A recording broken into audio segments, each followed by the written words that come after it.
Yo catalogo el gobierno de Bush sin duda alguna, y esto te voy a decir va a ser polémico para algunos, pero yo tengo las pruebas para demostrarlo, y que sufrió desde antes de llegar al gobierno de Bush las campañas públicas y secretas en su contra que organizó la oligarquía dominicana, el trujillismo agazapado, la embajada norteamericana, la CIA y la alta jerarquía de la Iglesia Católica. El gobierno de Kennedy traía nuevos aires para evitar revoluciones como la Cuba. Entonces, en ese ambiente tan enrarecido, tan polarizado, tan complejo, es que se desarrollan los 7 breves meses de gobierno de Bush. Y era muy difícil. Cuando llega a Puerto Rico, digo, he estado cabalgando sobre un tigre. O sea, él sabía que había fuerzas ocultas muy poderosas en el país que iban a entorpecer su gobierno.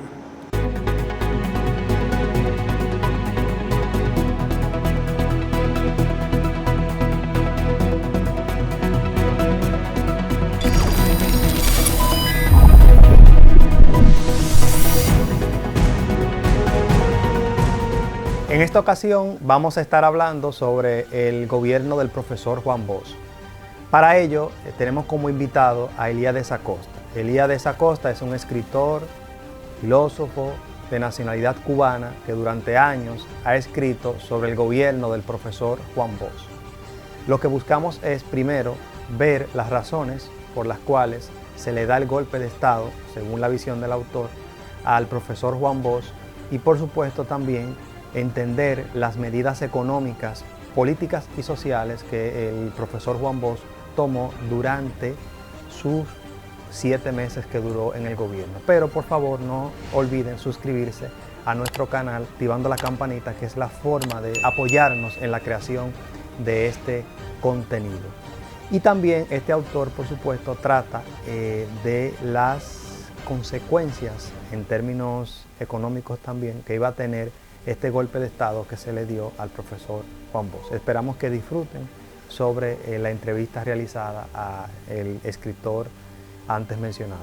El gobierno de Bush es un tema muy polémico, pero del cual muy poca gente sabe, porque muchas personas se remiten a anécdotas, a recuerdos de sus familiares, de sus padres, de sus abuelos, se remiten a algún que otro recorte de prensa o lo que un periodista en un aniversario dijo.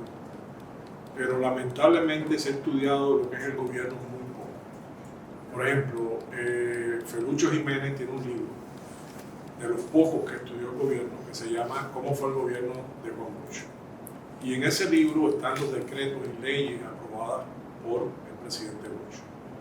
Nosotros, en coordinación con el Archivo General de la Nación y la Biblioteca y la Fundación Juan Bosch, que radica en la Biblioteca Nacional, hemos publicado varios libros, entre ellos el cronológico de oficios de los 3 gobiernos que transitaron durante 1963 en República Dominicana. Segundo Consejo de Estado, gobierno de Juan Bosch y Triunvirato. Y aparte, yo he publicado aquí con la Fundación Juan Bosch, donde nos encontramos en este momento, yo he publicado varias obras, creo que 6, sobre Bosch y su gobierno. No es lo mismo estudiar un gobierno a través de decretos y leyes, que son muy importantes, o la Constitución del 29 de abril de 63, sumamente importante, como estudiarlo a través, por ejemplo, de la correspondencia diaria del presidente, las cartas que llegaban y salían de su despacho. Y ahí fuimos nosotros.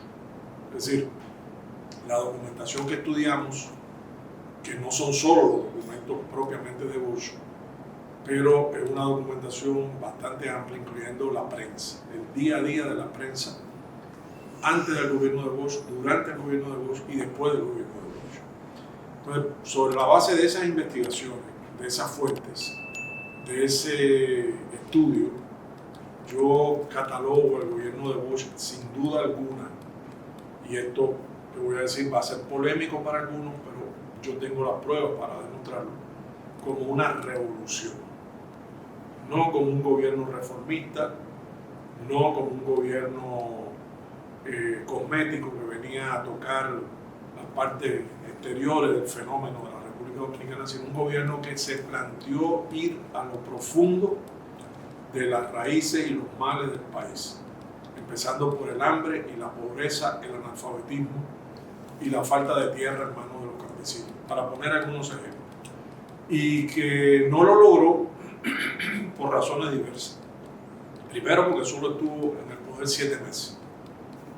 Y segundo, porque fue un gobierno que recibió del segundo Consejo de Estado un campo minado precisamente para que fracasara o se empantanara, y que sufrió desde antes de llegar al gobierno Bush las campañas públicas y secretas en su contra que organizó la oligarquía dominicana, el trujillismo agazapado, la embajada norteamericana, la CIA y la alta jerarquía de la Iglesia Católica. Por lo tanto, no podemos afirmar que fue un gobierno tranquilo, normal, donde todo se podía hacer en calma. Fue un gobierno de combate desde el primero hasta el último día, y que tuvo que enfrentar, por ejemplo, 2 grandes huelgas: la huelga de los empleados públicos y la huelga de los maestros, que tuvo que enfrentar, por ejemplo, sabotajes, campañas de descrédito, atentados, que tuvo que enfrentar división interna entre el PRD, por ejemplo, como fuerza, o entre la izquierda y el gobierno del PRD, que tuvo además que enfrentar crisis económica. Para que se tenga un ejemplo, Bush llega al gobierno con un déficit del 30% del presupuesto del Estado para el año 63. Es decir, la tercera parte del dinero que se le debía destinar para su gobierno faltaba. Es decir, se hizo todo lo posible por entregarle un problema, y no fue normal la forma en que se procedió con él. Entonces, sin embargo, a los pocos meses de recibir el gobierno ya tenía un superávit del gobierno. O sea, había resuelto el déficit y tenía ganancias. ¿Por qué? Porque fue un gobierno honesto, un gobierno que no permitió la corrupción, fue un gobierno que no dio exenciones en las aduanas gratuitas para importar bienes suntuarios, ajuares domésticos, automóviles, que cobró todo eso que antes no se cobraba, que reguló reguló la posibilidad de sacar divisas del país, la normó, la organizó, y sobre todo que no permitió robar a los funcionarios, como era el hábito antes y después de Bush. Entonces, todo lo que se hizo, que muchas veces llegó a plasmarse en leyes y otras no, todo lo que se proyectó, todo lo que se logró en ese breve periodo de tiempo, me indican que no fue un gobierno reformista, sino que fue un gobierno revolucionario. ¿Cuáles son las razones por las cuales le dan el golpe de Estado al profesor Juan Bosch? Bueno, en primer lugar, porque era un gobierno que quería atacar las raíces de los males en República Dominicana. Empezando, repito, ya lo dije, por el hambre, el desempleo y la miseria. Un gobierno que no vino a jugar ni a ganar tiempo ni a enriquecerse, sino a cambiar las reglas del juego. Por eso promulgó una reforma agraria, por ejemplo.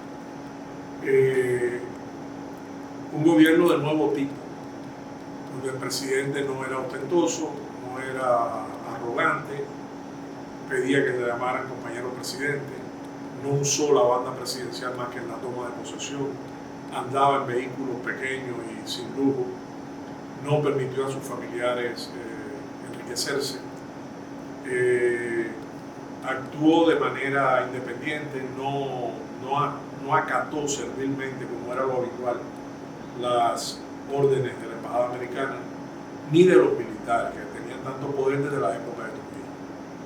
Por ejemplo, ahí está el famoso incidente en la base de San Isidro en julio del 63, creo que el 12, en el cual hubo un conato de golpe de Estado contra él y de presionarlo entre militares con el tema del anticomunismo, de no permitir el regreso de comunistas que estaban en el exilio y no legalizar las actividades del Partido Comunista, Partido Socialista Popular, dentro del país.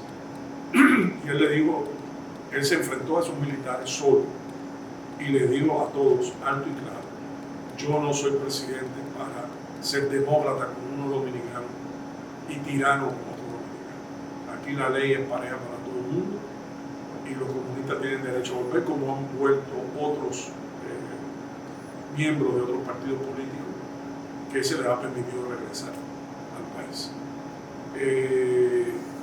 No hizo ninguna reforma ni cambio de índole ideológica. Al contrario, uno de los errores que se cometió fue desmovilizar al PRD, siendo partido de gobierno. Pero él se cuidó mucho de gobernar para todos, de no hacerlo solo para élites o para grupos o capillas o camarillas partidistas.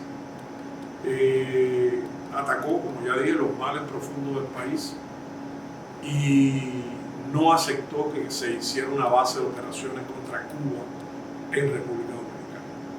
O sea, la Revolución Cubana, por eso ella participó tan activamente en el derrocamiento de Bush. Tuvo una posición independiente del gobierno norteamericano, lo cual no quiere decir que era enemigo, era sencillamente un hombre que dirigía de acuerdo a los intereses del país y no de acuerdo a los intereses de los monopolios norteamericanos.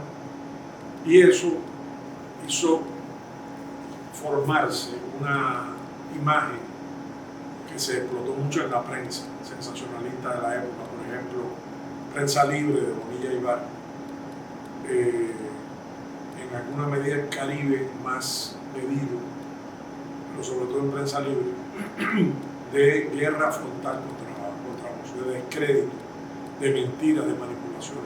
Sumemos a eso la Iglesia Católica muy privilegiada con Trujillo, cómplice del Trujillato, que recibió todo tipo de prebendas y privilegios, bajo Trujillo, que Bush lo ubicó en su lugar, que los suyos son el púlpito, dedíquese a la fe, dedíquese a la creencia, dedíquese a los valores morales, pero no a la política. La política la hacen los partidos y la hacen los políticos.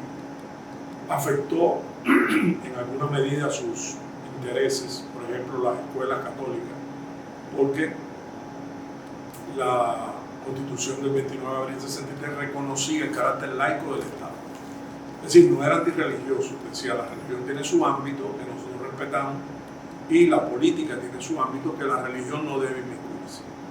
Eso fue suficiente porque es una fuente de riqueza para los colegios católicos, para la iglesia, y eso fue motivo de exacerbar su oposición a Bush. Entonces, todo lo que he dicho se resume en que Bush fue un presidente independiente, incómodo, radical en la solución de los problemas del país, que no era un títere, que no se dejó manipular, que tenía claro lo que quería para la República Dominicana y luchó honestamente por ello y estaba acumulando éxitos. Lo cual quiere decir que si Bush hubiera seguido y hubiera completado su gobierno en 4 años, el país hubiera sido otro y se hubieran evitado ríos de sangre que vinieron después del derrocamiento de Bush. ¿Cuál es el contexto internacional que nos permite observar el por qué se le da el golpe de Estado?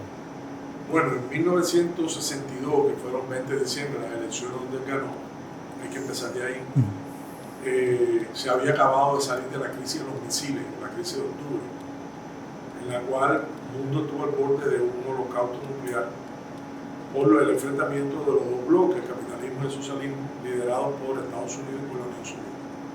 El pretexto para esa crisis, o la causa también, fue la ubicación de misiles soviéticos en Cuba.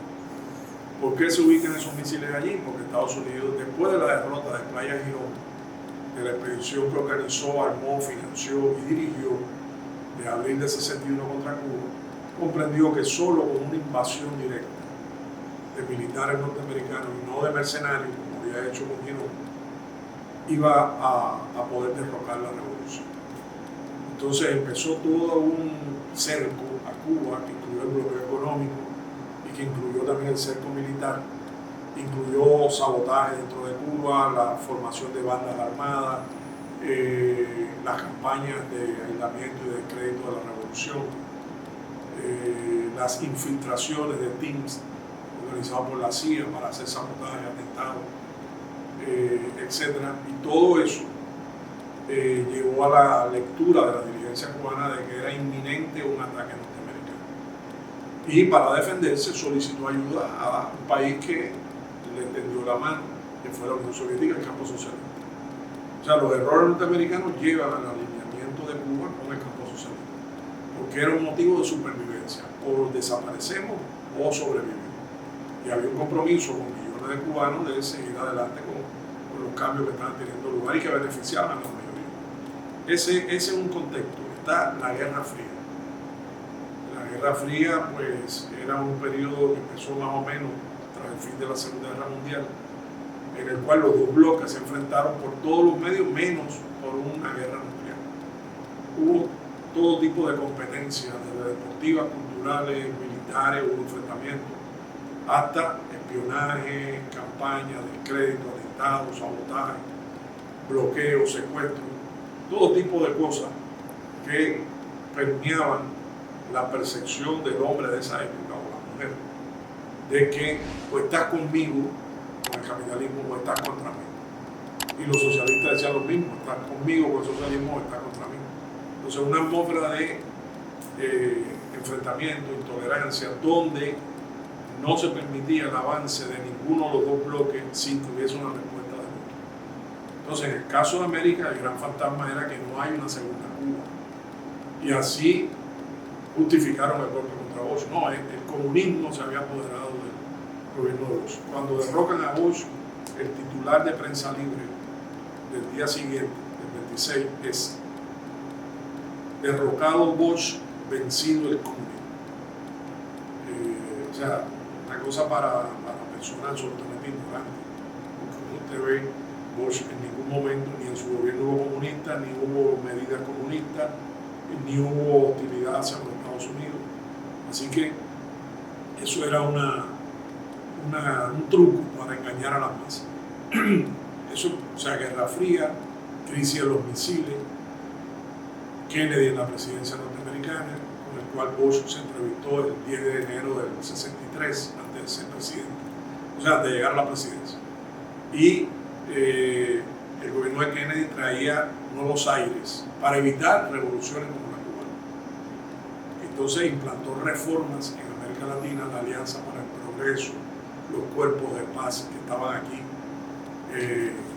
y diferentes medidas reformistas para evitar sacar un poco de presión a la situación social en América Latina, económica, de las grandes masas oprimidas que estaban estallando en diferentes países buscando una liberación y buscando justicia social. Y eso andaba, eso tenía muchos enemigos dentro de Estados Unidos, al extremo de que Bush es derrocado en septiembre y Kennedy es asesinado en noviembre. Es decir, con Kennedy, con el asesinato de Kennedy, se buscaba también volver a las épocas represivas, y así fue, de dictaduras militares, de tiranos, de intolerancia, de persecución de cualquier fuerza revolucionaria progresista. Entonces, en ese ambiente tan enrarecido, tan polarizado, tan complejo, es que se desarrollan los 7 breves meses de gobierno de Bush. ¿Y cuáles fueron las medidas que tomó el profesor Bush para evitar ese golpe de Estado? Porque siempre se ha entendido que Bush fue como una especie de pusilánime. No, que nunca... es absolutamente falso. Bush no fue... Bueno, Bush hizo lo más que pudo por evitar eso. No lo logró y era muy difícil. Cuando llega a Puerto Rico, digo, he estado cabalgando sobre un tigre. O sea, él sabía que habían fuerzas ocultas muy poderosas en el país que iban a entorpecer su gobierno y tratar de revertir ese cambio social. Bush, para que se tenga una idea, primero mantuvo una comunicación permanente con la embajada americana porque él sabía que ahí se conspiraba contra él. Incluso unos días antes del golpe, él va y se entrevista con el embajador George Barrow Martin y le da la lista de los oficiales de la misión militar y naval norteamericana que están conspirando con militares dominicanos, nombre por nombre.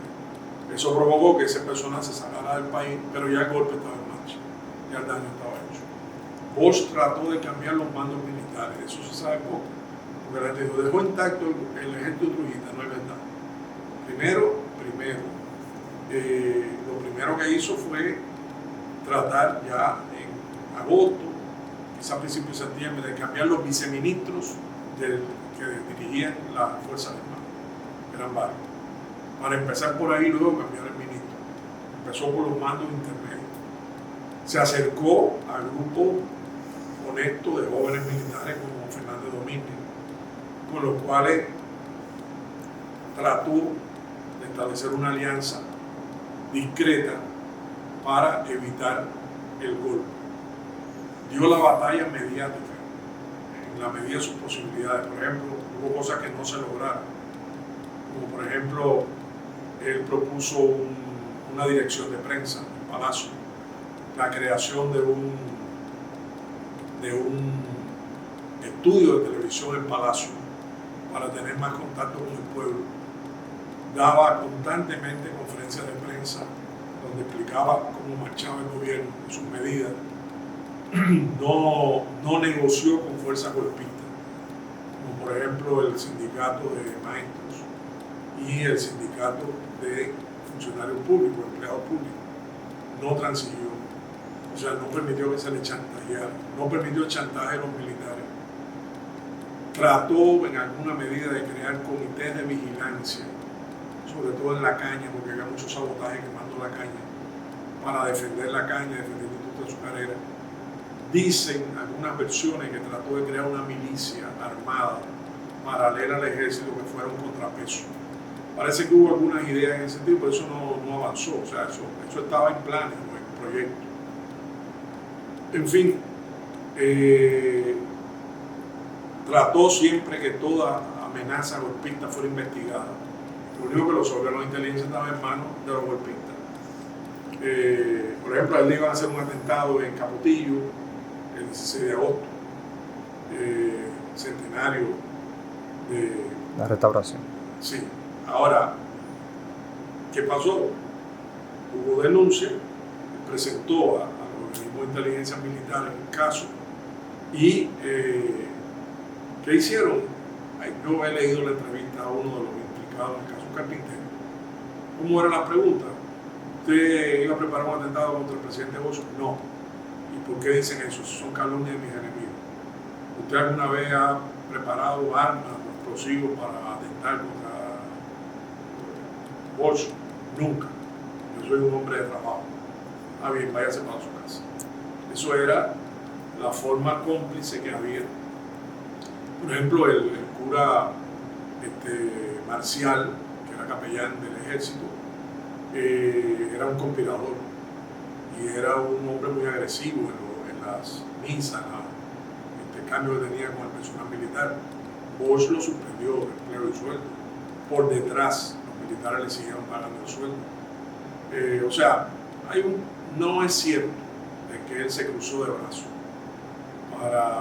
y permitió, hizo lo que pudo, aislado, prácticamente solo, el partido le dio la espalda, él también, porque él tenía una visión de que él ya no era un dirigente político, sino era un estadista como presidente, y que como estadista se iba a respetar su dignidad y su programa y su proyecto. Y no fue así. Y no apeló a las fuerzas. La fuerza de izquierda también había un dogmatismo en la izquierda. Lo consideraban enemigo de la izquierda. Por ejemplo, el 14 de junio no le dio su apoyo en las elecciones. Y cuando ya el golpe avanzaba, él reunió en su casa dirigente del 14 de junio, Manolo Tavares, y le dijo: el golpe no es contra mí, el golpe que viene es contra usted, no es contra mí, van a tumbarme a mí para llegar a usted. Pues yo no permito represiones, como él dijo en la carta del confinamiento: en mi gobierno no hubo ni muerto ni robo, a diferencia de los que habían antes y los que vinieron después, que robaron y mataron. Entonces, yo creo que hizo todo lo posible en las circunstancias y en el momento. Y en un país que tenía altos índices de analfabetismo, que todavía el trujillismo era una fuerza mental, por lo menos, sobre todo en el campo, y donde mucha gente, lamentablemente, fue influenciada por las campañas anticomunistas que se hicieron y tildaron a voces comunistas y lo fueron aislando, y entonces el golpe fue un golpe relativamente sencillo, donde no hubo que matar a muchas personas, hubo víctimas, pero no lo que por ejemplo, en Chile de Pinochet, o sea, es diferente. ¿Cuál es la enseñanza en términos actuales del gobierno del profesor Juan Bosch? Bueno, en primer lugar, algo que él siempre recalcaba, que era que en política la verdad es lo que no se ve, la realidad es lo que no se ve. Esa es una frase de José Martí. Él recibió mucha influencia en Cuba, de la forma de hacer política en Cuba. Conoció a Martí a profundidad. Se adueñó de su ideario, lo cual es absolutamente válido. Y también tuvo mucha influencia de un líder político cubano que se llamó Eduardo Chivas, que dirigió el Partido Ortodoxo y cuyo lema era un lema que luego Bosch hizo suyo: vergüenza contra dinero. Yo creo que ahí hay una enseñanza que quiere decir que, aunque todo el mundo hable de democracia, puede haber fuerza golpista por debajo, minando el terreno y tratando de separar a las fuerzas que te apoyan, de dividir al pueblo. Esa es la primera enseñanza, que el golpismo es una realidad, en aquella época lo fue, y que ahora hay formas metamorfoseadas de golpismo, pero que son iguales. Por ejemplo, el lawfare, el golpe de Estado suave a través de la ley, incriminarte como a Lula, como a Dilma Rousseff, como a Correa, pero esas son formas de golpe, son formas, vamos a decir, posmodernas de golpe, pero son formas de golpe. Entonces es válida la enseñanza de lo que pasó con Bosch a los gobiernos actuales progresistas en América Latina y en el mundo.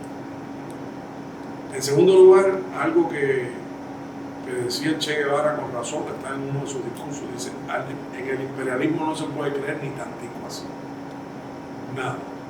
Es decir, Bosch hizo todo lo posible por tener una buena relación con los Estados Unidos.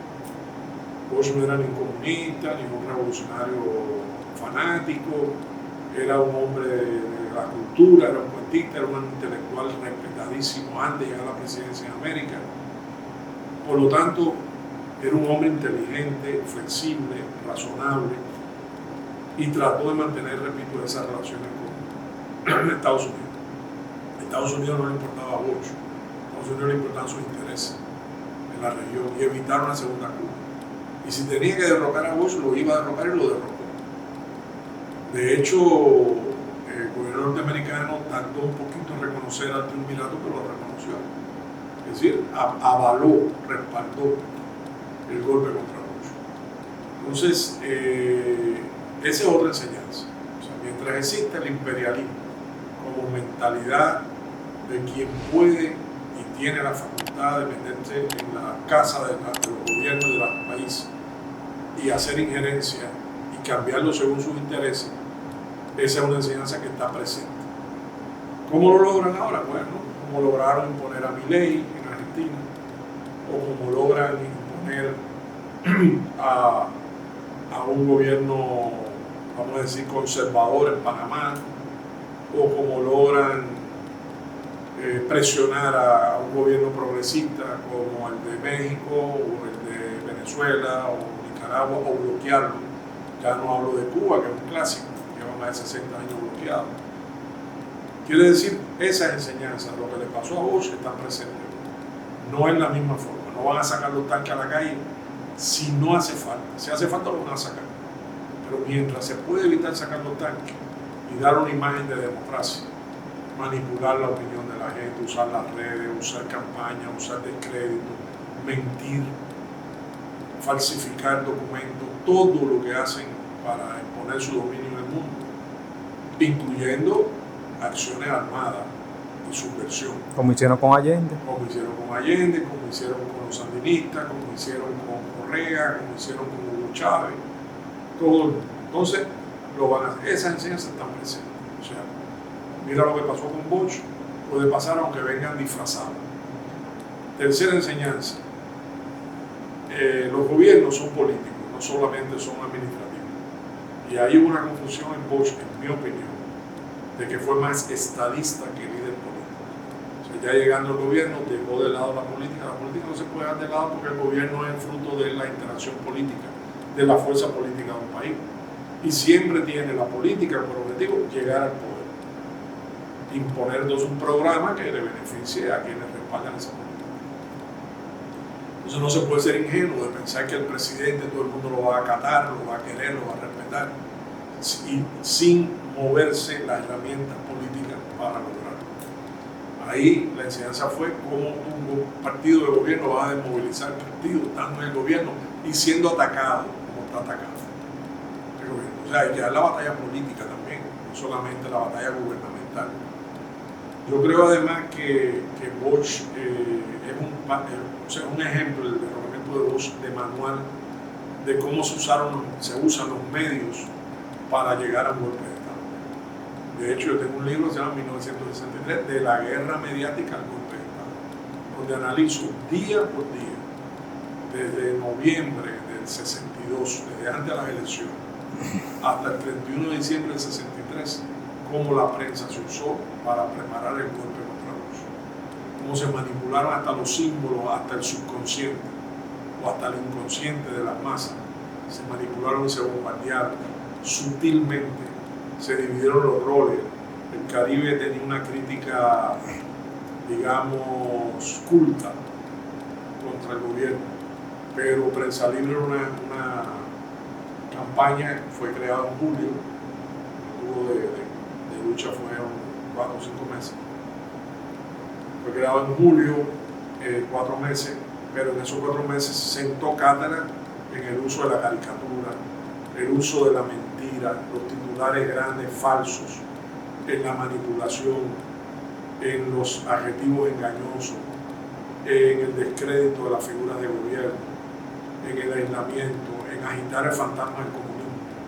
Todo eso sigue estando presente. Ahora, aparte de los medios, están las redes, a través de las cuales se hacen campañas ocultas de influencia para beneficiar o perjudicar a un político o a una fuerza política determinada. Está también la esfera internacional. O sea, para cualquier gobierno que tenga las mejores intenciones en lo nacional, no puede obviar que necesita alianzas internacionales. Él lo trató de hacer, él le dio tiempo solamente de visitar México como presidente, días antes de buscando alianzas, buscando respaldo, pero ya era tarde. Aunque él hizo algunos intentos en la arena internacional para lograr promover su gobierno y defenderlo. En cuanto a los partidos políticos de izquierda, hablo del 14-1, el PCP, etc., ¿qué elección hay? La elección es que no se puede ser dogmático en política. Y Bosch era el aliado del momento. Era el aliado, había que darle todo el apoyo desde las elecciones y era el programa mínimo, para un programa máximo, como pasó en Rusia bolchevique. ¿Qué significa bolchevique? El programa máximo. Pero había menchevique, la fuerza política que pedía un programa mínimo de reforma que tú debías empoderar a esa fuerza, aliarte con ella y luego radicalizar el proceso. No podía venir como si tú fueras puro, súper puro, impoluto, a criticar desde la oposición a lo que estaba haciendo un gobierno de buena fe y con las mejores intenciones. Entonces ahí la fuerza izquierda fueron ciegas, se suicidaron. Porque es que combatir a Bosch, ¿de qué sirvió? Abrir el camino a la derecha, a los golpistas, a los trujillistas, a Balaguer, a los americanos, todo eso se vio ya tarde, cuando ya no tenía remedio. Entonces yo creo que junto con, por último, la batalla de ideas, o sea, Bosch, que era un hombre de las ideas, un intelectual, trató de dar la batalla de las ideas, estaba solo. O sea, Bosch no tuvo un órgano de prensa, que él trató, ya dije, que quiso crear una estación de televisión dentro del palacio, hablaba por la radio todo lo que podía para llegar al pueblo, pero estuvo solo. O sea, debió de vertebrar un grupo de intelectuales, de pensadores, de gente con ideas avanzadas, para que dieran la batalla en los medios también. Y eso no se hizo. Eso no hubo esa movilización en frente de las ideas y lo fueron venciendo en ese terreno también. Él trató, por ejemplo, de cambiar ciertas reglas de juego mandando jóvenes al exterior, becas, gente que tenía ideas nuevas, que se iban a formar en buenas instituciones para que vinieran y aportaran al país. Todo eso quedó trunco. Lo primero que hizo los golpistas que hicieron fue quitarle las becas a todos esos jóvenes. Y repito, trató de hacer, pero fíjate, en el terreno de la prensa, para que tengamos una idea, el jefe de prensa de la presidencia, que no voy a decir su nombre, que lo sé, pero para no herir susceptibilidades, de Bosch, fue ratificado en el cargo por los golpistas. Eso nunca se ha visto. Que el vocero de un gobierno derrocado por un golpe de Estado se mantenga en el cargo de los golpistas. Eso yo no lo he visto nunca en ningún lugar. ¿Qué quiere decir? Que Bosch estaba penetrado por sus enemigos en lo más sensible, por ejemplo, que era el voceo de la presidencia. Así es muy difícil dar una batalla. Las batallas políticas son integrales. Se dan en lo legislativo, se dan en lo político, se dan en lo cultural, se dan en lo militar, se dan en lo económico, en lo puramente político. Son multidimensionales. Usted no puede pretender mantenerse en el poder en aquellas circunstancias nacionales e internacionales a base de su carisma, a base de su honradez, a base de sus buenos deseos. Ahí tiene que haber herramientas que fortalecieran la figura del presidente y de su gobierno. Lamentablemente esas no estuvieron presentes. Muchas gracias, Elías Acosta, por concedernos esa entrevista. Gracias a usted.